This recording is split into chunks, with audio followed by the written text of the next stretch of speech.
નવસારી શહેરના ગોલવાડમાં આવેલ પૌરાણિક શ્રી મહાકાળી માતાના મંદિરને પાલિકા દ્વારા દૂર કરવાની નોટિસને દફતરે કરવાની માંગણી જાગૃત નાગરિક દ્વારા કરવા સાથે ગાયકવાડી જમાનાના પૌરાણિક મંદિરની નોંધણી કરવા રજૂઆત કરવામાં આવી હતી।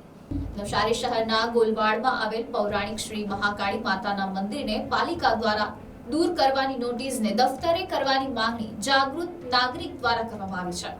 નગરપાલિકાના ચીફ ઓફિસરને સંબોધીને અપાયેલા આવેદનપત્રમાં જણાવ્યું હતું કે નવસારી શહેરના ગોલવાડમાં ગાયકવાડી શાસનથી શ્રી મહાકાળી માતાનું મંદિર સ્થાપિત છે અને મંદિર સમગ્ર હિન્દુ સમાજ માટે આસ્થાનું પ્રતીક છે। પૌરાણિક મંદિર કોઈને પણ નડતરરૂપ નહીં હોવા છતાં પણ તેને દૂર કરવા માટેની નોટિસ શ્રી રાણા સમસ્ત પંચ નવસારીને મોકલવામાં આવી છે।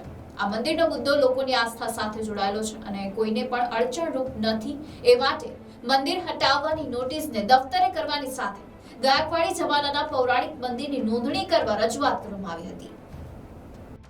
હું નવસારીનો વ્યક્તિ છું અને રાણા સમાજનો એક સભ્ય પણ છું, પણ રાણા સમસ્ત પંચનો।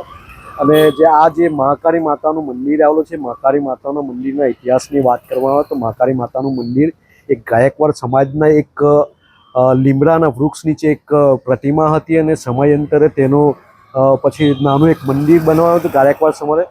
અને ત્યારબાદ 1950માં એટલે કે દેશ આઝાદ થયો ત્યારથી એની જીર્ણોદ્ધાર કરવાની કામગીરી ચાલતી હતી અને મંદિરનું કંઈ 1.5 વર્ષ બાદ કામ પરિપૂર્ણ થયું। ત્યાર પછી આ મંદિરનો જીર્ણોદ્ધાર કરવામાં આવ્યો, ત્યારથી આ મંદિર અહીંયા સ્થાયી છે।